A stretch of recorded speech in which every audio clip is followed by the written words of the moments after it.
about your project. NeoSchedule is our product which is about optimizing the workforce management, so assigning the right people to the right job at the right time.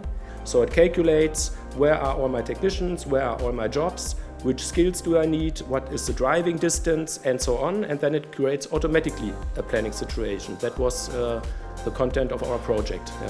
What is the benefit of AI in your project?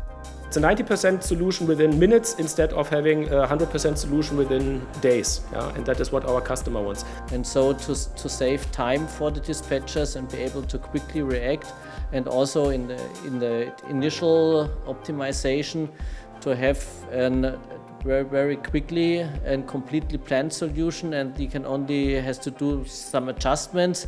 The second thing, what is an advantage of AI is that it can learn. It's not a structural procedure which runs always the same, it learns.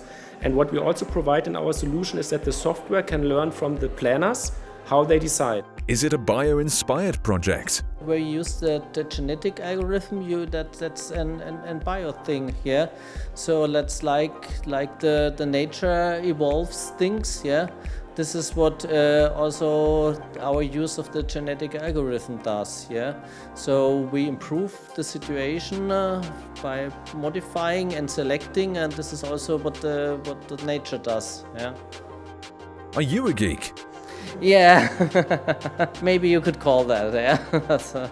No, I have learned coding initially, but it was not my thing. I need contact to somebody, I need to talk, to speak, I need communication, not sitting in an office for hours and in the end, yeah, it runs, and then you're happy and go home. No, it's not my thing. Are you low-tech or high-tech? For the customers, we try to be low-tech. It shouldn't be a challenge for the customer to understand our detailed technology. It should be as easy as possible. The best thing is if you use some high-tech solutions behind the curtain, and in front it's still clear for the user what's going on, and he says he sees the things happen in the way he wants them to be. If your project was music? Yeah, I think it would be a classical masterpiece where you start very slowly and then it raises, and then you think you're at the top level, but then it goes down because the project was up and downs. We had some successes and then we had to rework some things because they were not working, and in the end you had your grand final. So I would say it's a classical masterpiece with ups and downs would match the project. Yes.